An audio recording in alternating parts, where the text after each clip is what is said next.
৩ মাস আগে নওগাঁ সদর উপজেলার লস্করপুর এলাকার ঘরে ঘরে স্থাপন করা হয় প্রিপেড মিটার। প্রথম দিকে এসব মিটারে একটি ব্যালেন্স দেওয়া হয় গ্রাহকদের।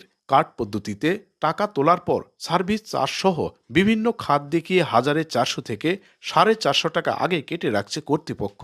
ভুক্তভোগী গ্রাহকরা বলছেন, প্রিপেড মিটার লাগানোর পর একদিকে দ্বিগুণ বিল, অন্যদিকে মিটার লক সহ নানা সমস্যায় পড়তে হচ্ছে তাদের। আর এ ব্যাপারে সংশ্লিষ্ট অফিসে অভিযোগ দিয়েও মিলছে না প্রতিকার। আগে ৩০০, ৪০০, ৫০০ টাকা বিল আসছে, আর এখন টাকা তুললে ১৫ দিনে মাথাতে ৮০০, ১,০০০ টাকা তুলি থাকে না, চলে যায়। এই মিটার লাগা আমাকে খুব অসুবিধা হচ্ছে, খুব অশান্তিতে আছি। গত মাসের ৩ তারিখে আমি ২০,০০০ টাকা মিটার লোড দিছিলাম মিলের, সেখানে আমি মাত্র টাকা পাইছি ৮,০০০ কয়েক টাকা।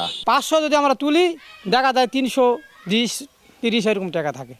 মানে এমনভাবে এই টাকাগুলো কাটাতে আমরা কিছু বুঝতেই পারি না, কেমন করে টাকা তুলে কেমন করে টাকা কাটা না যায় আমরা বুঝতে পারি না। বারবার করে নিষেধ করেছি যে আমরা এই মিটার বদলাম না, তবু মিটার বদলাচ্ছে ওরা। কোনো প্রকার নোটিশ ছাড়াই প্রিপেড মিটার লাগানোর এই প্রক্রিয়াকে অস্বচ্ছ দাবি করে আসছে নওগাঁ বিদ্যুৎ গ্রাহক স্বার্থ রক্ষা কমিটি। ত্রুটিপূর্ণ প্রিপেড মিটার বন্ধের দাবিতে নেসকো অফিস ঘেরাও সহ চলছে সভা সমাবেশ। আমার মিটার আমি লাগাবো আমার টাকা দিয়ে, আমি কেন বিল দিব, কেন সার্ভিস চার্জ দিব, কেন আমরা তারা তো বিল নিচ্ছে, আমরা কেন মিটার ভাড়া দিব? ভুক্তভোগী গ্রাহকদের অভিযোগ খতিয়ে দেখে প্রিপেড মিটার যুগোপযোগী করার আশ্বাস প্রকল্প পরিচালকের। ডিমান্ড চার্জ, মিটার ভাড়া এটা দিয়ে আপত্তি থাকতে পারে গ্রাহকের, এটা হয়তো এই চার্জ দিয়ে যদি সুনির্দিষ্ট হবে, এই চার্জ দুটা দিয়ে যদি আপত্তি থাকে তাহলে সংশ্লিষ্ট কর্তৃপক্ষের অবগত করলে তারা তো এগুলো তো পুনর্বিবেচনা করতেও পারে।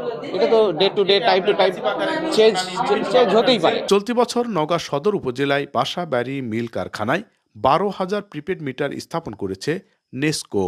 নর্দার্ন ইলেকট্রিসিটি সাপ্লাই নেসকোর তথ্য বলছে জেলায় তাদের গ্রাহক রয়েছে ৭৫,০০০। এসব গ্রাহকের মাঝেই সরবরাহ করা হচ্ছে এই প্রিপেড মিটার।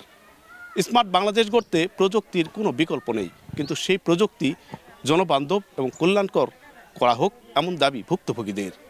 নওগাঁ লস্করপুর থেকে এম আর রকি, সময় সংবাদ।